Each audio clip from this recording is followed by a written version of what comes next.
Bonsoir à vous tous et bienvenue dans votre émission Saturne, l'émission qui met à l'honneur le monde de l'image. J'espère que vous êtes bien installés car voici le programme de votre soirée. Cette semaine, au box-office, le film Elias, un film d'action captivant avec un Roche Dizem extraordinaire dans le rôle d'un ancien soldat des forces spéciales reconverti en garde du corps qui va se remettre en service quand un commando va prendre pour cible ses protégés Amina et sa fille Nour. Vous le saviez depuis le temps, je pense que j'adore le cinéma d'horreur, en particulier les films d'exorcisme avec des esprits maléfiques très souvent inspirés d'histoires vraies. C'est d'ailleurs ce qui les rend encore plus terrifiants. Et pour moi, celui qui représente parfaitement ce genre, c'est le réalisateur australien James Wan. Je vous en parle ce soir dans votre chronique Gros Plan. Enfin, direction les récifs coralliens de la Grande Barrière de Corail en Australie, des récifs menacés aujourd'hui par le réchauffement climatique et par une étoile de mer invasive. Quelles actions sont menées par les scientifiques pour éviter la catastrophe? Réponse ce soir dans votre émission. Que de belles choses à venir et ça commence tout de suite avec la sélection de films que j'ai faite spécialement pour vous. Alors ce soir, Castagne et Aventure seront au rendez-vous dans votre chronique à l'affiche.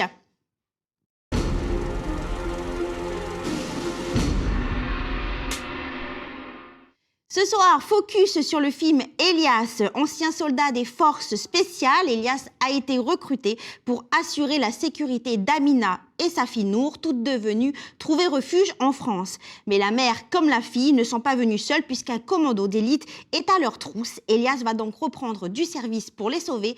On regarde la bande-annonce. J'ai quelque chose pour toi. Une boîte de vigile qui a besoin d'un renfort. Ça allait rassurer un mec comme toi. C'est quoi un mec comme moi? Fais bien attention à tout ce que tu dis. La gamine, c'est une vraie peste. D'accord, tu travailles pour moi. Elle a déjà viré 3 vigiles. Faut qu'on fasse attention, j'ai vu des choses dehors. Attachez-vous. Si on me retrouve, je serai condamné. Elias. Comment rien dit? C'est pas ton problème.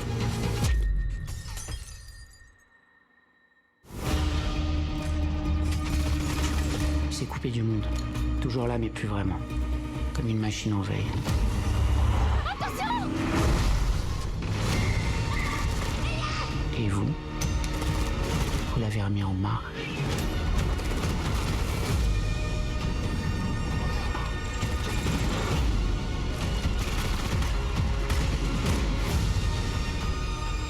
Si un jour tu as besoin de moi, je serai là pour toi. Un film d'action à la Liam Neeson, à la mode bien sûr Frenchy, à ne pas rater. Enfin, le film Zack et Wowo, la légende de Lendaris.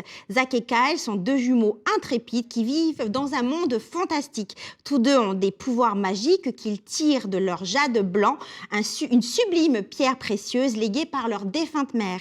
Mais lorsque d'horribles créatures apparaissent, leur pouvoir ne suffira pas puisque Kyle va disparaître. Zack va donc partir à sa recherche et sur son chemin, il va faire de drôles de rencontres. On regarde la bonne annonce.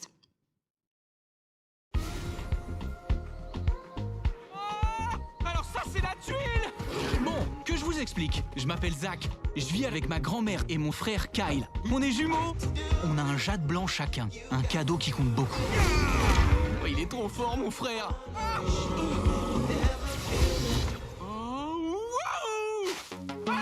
C'est quoi qu'on m'a fait là? Je pars pas d'ici tant que tu m'auras pas rendu ma taille. Un petit wow chauffage. Tu peux lui dire que je suis pas une peluche. Des Wizimon, quelle poisse! Donne-moi le jade et je te libérerai. Nous devons retrouver Kyle. Vaut mieux pas traîner. Suis-moi. Je m'appelle Indiana. Moi j'ai une Lendaris, t'as un mini Wowo. On ferait une super équipe, tu crois pas? Et avec elle, on peut aller au galop.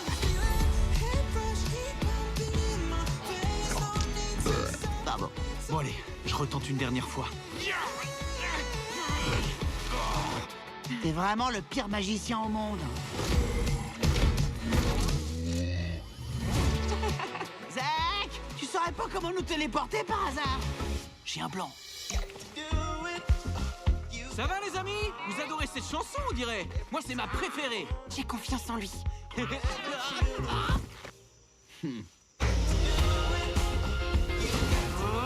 C'est qui le boss alors?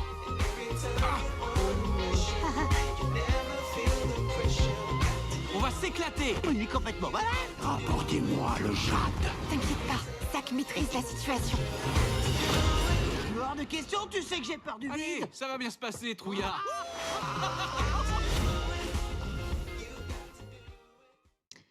Un dessin animé qui va faire rêver petits et grands. En tout cas, ces deux films sont à retrouver dès demain dans vos salles de cinéma habituelles.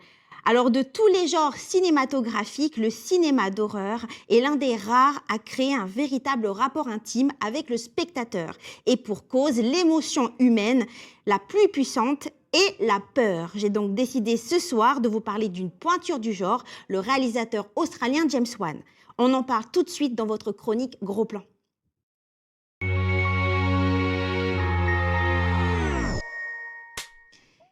Alors, que l'on aime ou pas ce genre, je suis certaine que vous avez déjà vu ou entendu parler de ces films. Si je vous dis Death Silence ou encore La Nonne, eh bien oui, ce sont ces films. James Wan qui veut devenir réalisateur depuis ses 11 ans et qui va sortir diplômé de l'Institut Royal de Technologie de Melbourne. Alors c'est lui qui a fondé la société de production cinématographique Atomic Monster, filiale depuis cette année de Blumhouse Productions, spécialisée dans le cinéma d'horreur et à qui l'on doit les films Sinister ou encore Paranormal Activity, pour ne citer que.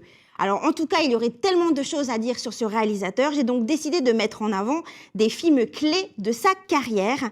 Donc le premier film dont je vais vous parler, ce n'est pas l'un de mes préférés, mais c'est grâce à lui qu'il s'est fait connaître donc du monde entier. Voici un indice.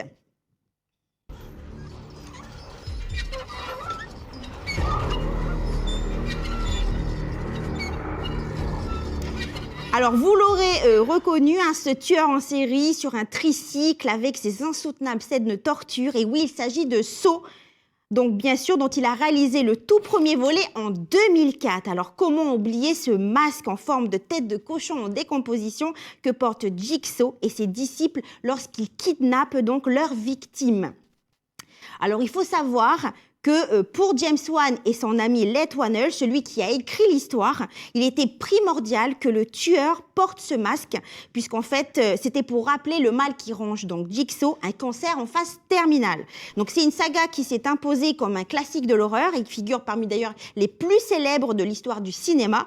Et puis donc, grâce à elle, donc, il va aussi redonner un coup de fouet, je dirais, au film gore. Puis James Wan va dire bye-bye au film de torture et là, il va revenir aux sources avec, je dirais, un film donc d'épouvante que l'on va découvrir tout de suite.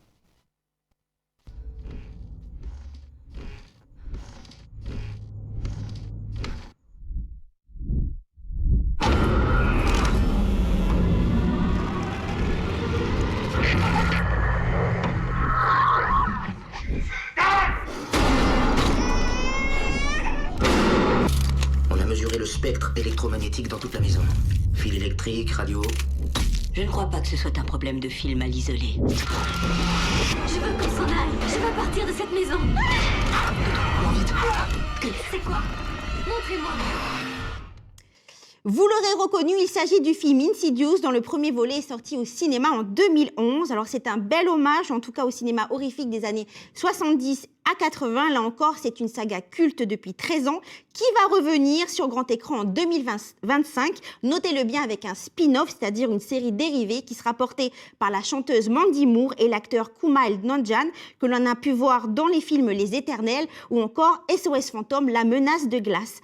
À voir après ce que ça donnera. Alors, vous me direz que le scénario de ce film est assez banal. On y suit la famille Lambert qui a 3 enfants. Ils emménagent donc dans une nouvelle maison pour commencer une nouvelle vie, mais vont très vite être victimes de phénomènes paranormaux. Rien de bien folichon, mais c'est ça l'intérêt du film, c'est réussir à faire peur avec des idées bien ancrées dans les mœurs du cinéma donc des années 70, à savoir une grande maison, des marches qui craquent, une famille qui flippe bien comme il faut, des chuchotements, du bon vieux classique et ça fonctionne. Il va d'ailleurs remettre ça avec le film The Conjuring, les dossiers Warren en 2013. Il faut savoir que c'est la plus importante et la plus populaire franchise horrifique d'Hollywood. C'est une saga qui s'inspire de l'histoire vraie d'Ed et de Lorraine Warren, 2 enquêteurs paranormaux réputés dans le monde entier. Alors dans ce film, James Wan recycle des effets spéciaux inventés par le regretté William Friedkin. Objets maléfiques, hurlements ou encore incantations en latin. Friedkin, qui je le rappelle, était le roi des années 70 et maître de l'horreur. On lui doit par exemple ce film. Donc vous allez voir, L'Exorciste, qui est pour moi l'un des films les plus terrifiants du cinéma. À noter que Conjuring 4 Last Rites devrait sortir fin 2024, voire début 2025. Alors je pense, après ce n'est que mon avis, bien sûr, que la force de James Wan, c'est qu'il arrive à nous faire peur avec des procédés vraiment vieillots, qu'il arrive à moderniser. C'est là tout son talent.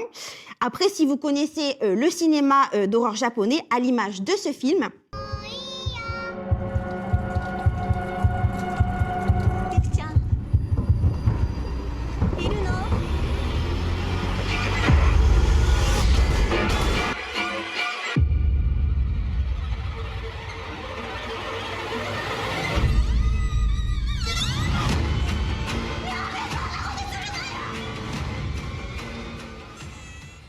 Darkwater d'Hideo Nakata, une vraie pépite à qui l'on doit également le film Ring. Comment oublier Sadako, cette jeune femme au visage couvert par une longue chevelure noire, des ongles bien sûr arrachés et sa démarche syncopée, ça fait vraiment froid dans le dos. Eh bien, James Wan, lui, s'est inspiré du cinéma d'horreur japonais car il utilise à outrance des effets sonores, ce qui influe bien sûr sur l'ambiance parce que, oui, dans un film d'horreur, l'atmosphère est très importante et la musique y contribue également.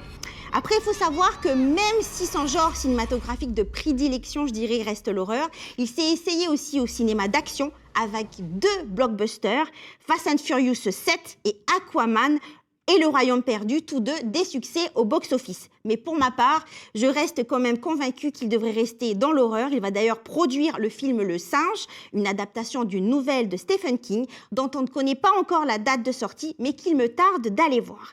Alors on vient de le voir, le cinéma apporte bien des sensations, la peur, la joie ou encore la tristesse, nous pousse très souvent dans nos retranchements, tout comme les films documentaires qui nous permettent de mieux appréhender bien sûr ce qui nous entoure. C'est ce que l'on va découvrir tout de suite dans votre chronique L'Infodoc.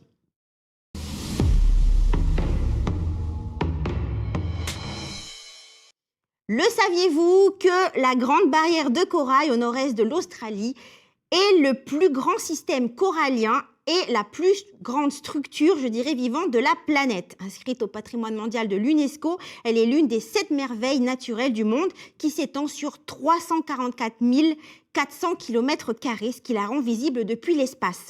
Même si elle renferme un trésor de faune et de flore, plusieurs menaces pèsent sur son écosystème très vulnérable. Au cours des 30 dernières années, elle a perdu plus de la moitié de sa surface corallienne. Pollution ou encore réchauffement climatique ont provoqué le blanchissement de coraux à grande échelle. Mais quelles sont les solutions pour sauver les coraux?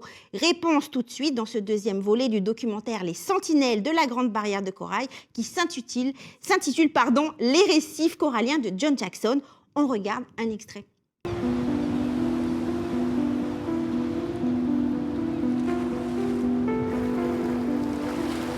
La première étape consiste à récupérer des fragments de coraux vivants à proximité d'un secteur abîmé.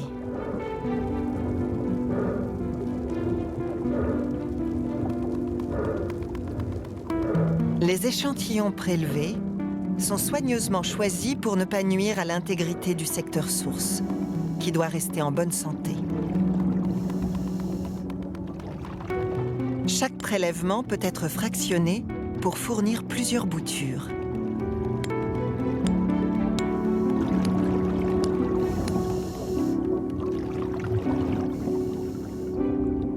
Différentes espèces de corail sont rassemblées pour recréer un écosystème le plus diversifié et le plus authentique possible.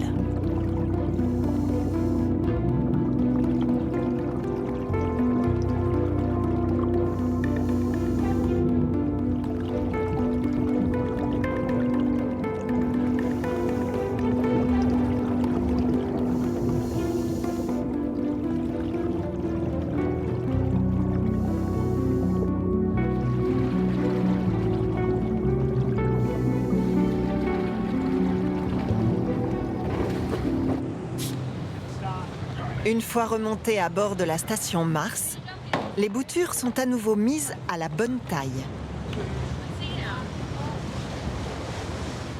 Richard Fitzpatrick collabore avec Alicia McCardell, biologiste et responsable du programme Corail sur la Grande Barrière australienne. Avec son équipe, elle supervise la répartition des espèces de coraux qui doit respecter un agencement naturel. Les structures métalliques en forme d'étoile et enduites d'une couche de corail broyé ont été préalablement baignées dans des bassins d'eau de mer, afin de livrer aux boutures qui sont fixées dessus un support idéal pour croître. Il faut ensuite l'acheminer très vite sur le secteur à reconstruire.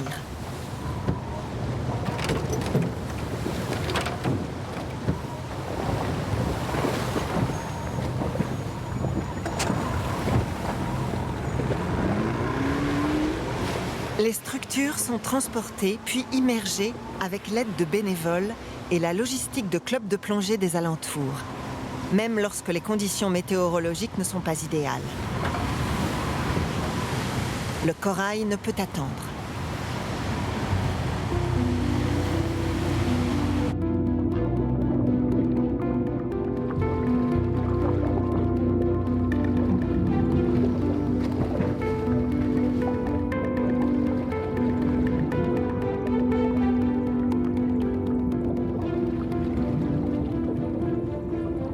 Assemblées les unes à côté des autres, ces étoiles forment une constellation homogène, capable de résister aux assauts de la houle et de procurer des abris essentiels aux petits poissons, sans être inquiétés face aux gros prédateurs. À ce jour, plus de 19 000 étoiles ont été immergées, supportant plus de 280 000 fragments de coraux. L'équipe de sauveteurs espère maintenant que ces boutures vont rapidement coloniser l'ensemble des structures métalliques et former un nouveau récif. Alors dernièrement, l'UNESCO a demandé à l'Australie de prendre des mesures urgentes pour la protéger en se dotant bien sûr d'objectifs climatiques plus ambitieux. Donc d'ici 2025, des efforts de protection et de préservation des coraux devront avoir été faits. Néanmoins, elle ne recommande pas pour autant un placement du site sur la liste du patrimoine mondial en péril. Ce documentaire est à retrouver sur Calédonia le lundi 8 juillet dès 19h55. Enfin, ce soir, avec King Taz, c'est une spéciale comédie romantique. C'est d'ailleurs l'une des plus célèbres de tous les temps. Si je vous dis Viviane et Edward, ou alors cette réplique « Je veux vivre un conte de fées », vous me dites bien sûr « Pretty Woman ». Exactement, allez, c'est l'heure de votre rubrique « L'envers du décor ».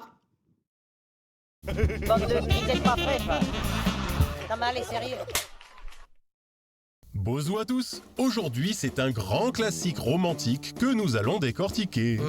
Dirty Dancing? Non. Ah oui, je sais, Love machin là. Non. Et si je te dis jolie femme en anglais?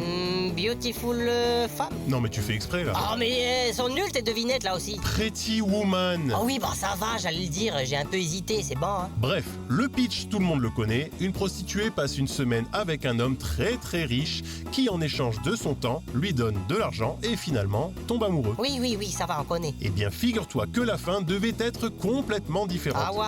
Genre? Eh bien, Viviane aurait dû être expulsée de la voiture d'Edward avec les 3 000 $ balancés par la fenêtre. Et boum, générique. Ah ouais, c'est moins romantique du coup là. Et bien surtout que là, c'est Disney qui a racheté les droits du film. Hein? Mais... Eh oui, ils voulaient renouveler un peu leur image vers quelque chose de moins léger. Oui, bon quand même, on passe de Bambi à une prostituée toxicomane, il est un peu craqué Mickey là. Le film aurait dû s'appeler 3000. Pourquoi?